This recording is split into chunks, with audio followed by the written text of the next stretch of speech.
Bonjour. Comme à son habitude, l'évangile de Marc va droit à l'essentiel. Dès son début et en quelques lignes, l'évangéliste, au chapitre 1er, nous résume donc le baptême de Jésus, sa tentation au désert et sa première prédication à Capharnaüm, qui a été l'occasion d'un quart d'heure biblique précédent. Bref, trois petits éléments qui composent comme une sorte de prologue au ministère de Jésus en Galilée. Eh bien, aujourd'hui, notre quart d'heure biblique portera sur l'épisode de la tentation de Jésus. Et nous allons nous y arrêter pour essayer de bien comprendre les enjeux et l'enseignement que chacun de nous peut en retirer. Oui, ce récit nous est très familier, les mots nous semblent banals, mais en réalité, ce récit est riche d'allusions. Marc 1, versets 12 et 13. Jésus donc, sous l'impulsion intérieure de l'Esprit Saint, part au désert.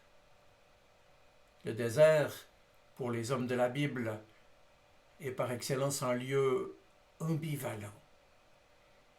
C'est l'habitat des forces du mal, mais c'est aussi le lieu où l'on se retire pour prier, et c'est le lieu des grandes rencontres et des grandes solitudes. Pensez à Moïse, à Élie et à tant d'autres. Et pour Israël, c'était le lieu de la fidélité et le lieu de la trahison. Et Jésus demeure donc 40 jours au désert. Et là encore, le chiffre a une portée symbolique, puisqu'il renvoie aux 40 ans de la marche du désert. 40 ans d'épreuve pour le peuple de Dieu avant l'arrivée face à la terre promise.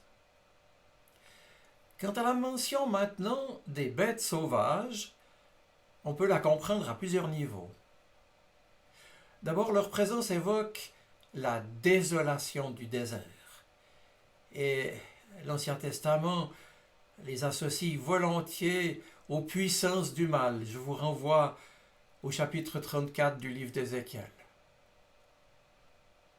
Donc si Jésus, dans le désert, vit en paix avec les bêtes sauvages, c'est bien le signe qu'avec lui, nous entrons dans la réconciliation universelle annoncée pour les temps derniers. Ainsi, la paix arrive dans le désert en même temps que Jésus. Mais c'est parce que Jésus lui-même vit intensément dans la paix de son Père que les anges viennent le servir. On croirait presque que Marc reprend ici le psaume 91. Vous savez, un psaume qui chante la confiance du juste. J'en cite juste quelques lignes. Celui qui se place à l'abri du Dieu très haut et qui se met sous la protection du très grand, celui-là, le Seigneur le protégera. Le Seigneur donnera l'ordre à ses anges de le garder où qu'il aille. Ils le porteront sur leurs mains pour éviter que son pied ne heurte une pierre. Il marchera sans risque sur le lion ou la vipère. Il pourra piétiner le fauve ou le serpent. Marc, en fait, nous donne de la tentation de Jésus une image très sereine.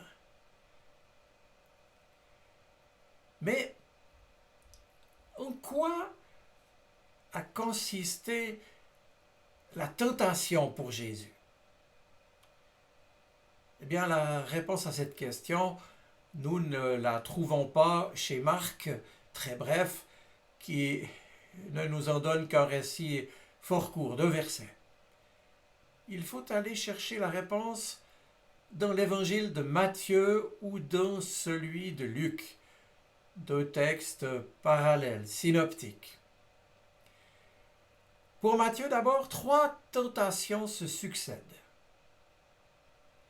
Et à chaque fois, Satan attaque sur le même point précis, à savoir la manière dont Jésus veut conduire sa mission.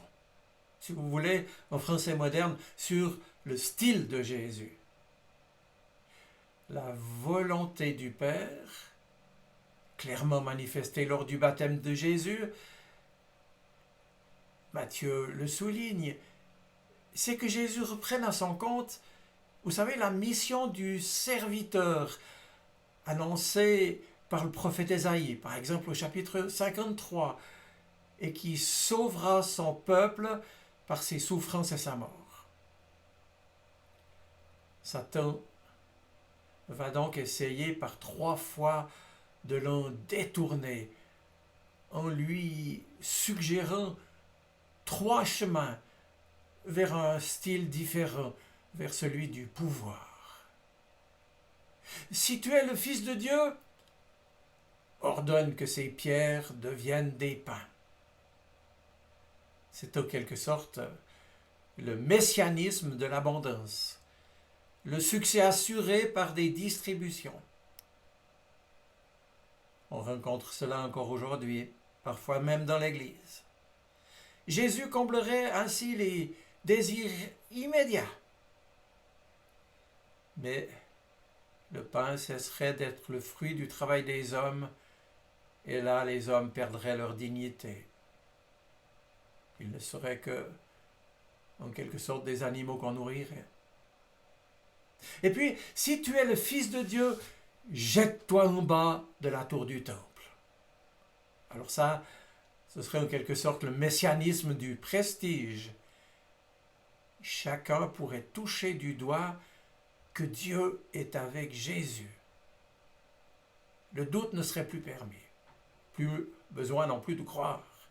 Et chacun serait obligé de se rendre à l'évidence, mais Jésus ainsi forcerait la main du Père, et l'on serait loin de cette mission du serviteur. Enfin, 3e tentation, tous les royaumes, je te les donne, dit le diable, si tu te prosternes devant moi et si tu m'adores. Là, en quelque sorte, ce serait le messianisme politique, celui du pouvoir et de la domination. Le royaume de Dieu, son règne, s'instaurerait à coup de conquête et de planification. Combien par le passé, et aujourd'hui parfois encore, ont voulu que Dieu montre sa force, rétablisse l'ordre, établisse son royaume avec puissance. Mais Jésus, serviteur du Père, a une toute autre idée de l'efficacité. Et même si l'on voit dans certains passages de l'Écriture qu'il nourrit parfois la foule, il sait bien que le pain ne suffit pas au bonheur de l'homme s'il ne garde pas faim de la parole de Dieu. Et puis même s'il opère des miracles, il ne veut pas mettre la puissance du Père à son profit. Un peu comme s'il avait une baguette magique pour accomplir ses propres désirs. Enfin, même s'il est le maître, il est venu avant tout pour servir. Et ainsi, nous sommes informés par Matthieu sur le contenu des 3 tentations. Et voilà maintenant qu'une autre interrogation, peut-être plus fondamentale encore, se présente pour Jésus. S'agissait-il de vraies tentations? Vrai homme, il avait une sensibilité et une nature humaine. Oui, tout comme nous. Mais fils de Dieu, pouvait-il être visité, perturbé par le mal? La question est difficile. Restons prudents, mais une chose est certaine, c'est qu'il n'y a jamais eu en Jésus, ni dans son intelligence, ni dans son affectivité, la moindre connivence avec le mal. Rien en Jésus de ce que nous pouvons connaître, de cet égoïsme subtil, de cette soif de jouissance ou de cette agressivité que nous pouvons repérer en nous-mêmes. Hormis le péché, Jésus a été en tout semblable à nous. Et il ne pouvait aimer ni la souffrance ni l'échec. Quand il a vu que sa mission débouchait finalement sur le rejet, sur la mort, nous le savons, il a passé par un long moment d'angoisse humaine. Et la prière qui lui était venue aux lèvres a été le cri du psalmiste, psaume 22, « mon Dieu, pourquoi m'as-tu abandonné ?» Jésus a été en tout semblable à nous. Et sa réponse et ses réponses aux tentations sont pour nous une illustration de ce que nous pouvons nous-mêmes vivre en nous appuyant sur le Seigneur. Oui, c'est en ce sens aussi que les 3 réponses de Jésus à Satan sont pour nous exemplaires. La grande tentation qui pourrait traverser l'Église aujourd'hui serait de fausser le messianisme de Jésus, de vouloir vivre un autre style de vie que celui des béatitudes, que celui montré par lui dans l'exemple de ce serviteur souffrant qui va jusqu'au bout, qui s'abaisse, qui se donne.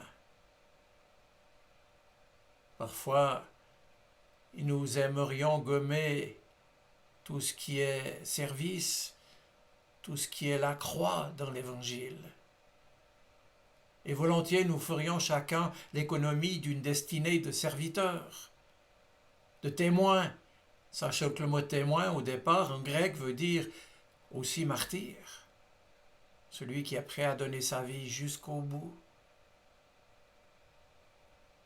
Certes, nous ne sommes pas le Messie, mais nous sommes le peuple du Messie, la communauté vivante du Christ, ses enfants rachetés au prix de son sang, sa famille. Et c'est pourquoi les épreuves de Jésus, Messie, et sa victoire sur les tentations ont pour nous une valeur exemplaire. En tout, il s'est voulu semblable à nous. En tout, sauf le péché, bien sûr. Conscient de ce mystère, nous voyons que dès le début de son ministère, semblable à nous, Jésus se trouve donc confronté avec les forces du mal, mais que dès le début aussi, il a été victorieux, comme il sera victorieux lors de l'assaut final à Gethsémane. Entre les tentations au désert et la tentation de Gethsémane de passer à côté du projet de Dieu pour lui, Jésus n'a pas cessé de combattre les forces du mal et de les vaincre. Allez, je reprends. Ordonne à ces pierres de devenir des pains. Non, Jésus refuse le messianisme de l'abondance. Tu auras la gloire de tous les royaumes. Non, Jésus refuse un messianisme de puissance. Jette-toi en bas, les anges te sauveront. Non, Jésus refuse un messianisme de prestige. Voilà les 3 tentations que Jésus a écartées en tant que Messie envoyé de Dieu, qu'Israël les avait connues. Et nous les retrouvons dans notre propre vie chrétienne, ces 3 séductions de l'abondance, du pouvoir et du chantage à l'amour de Dieu.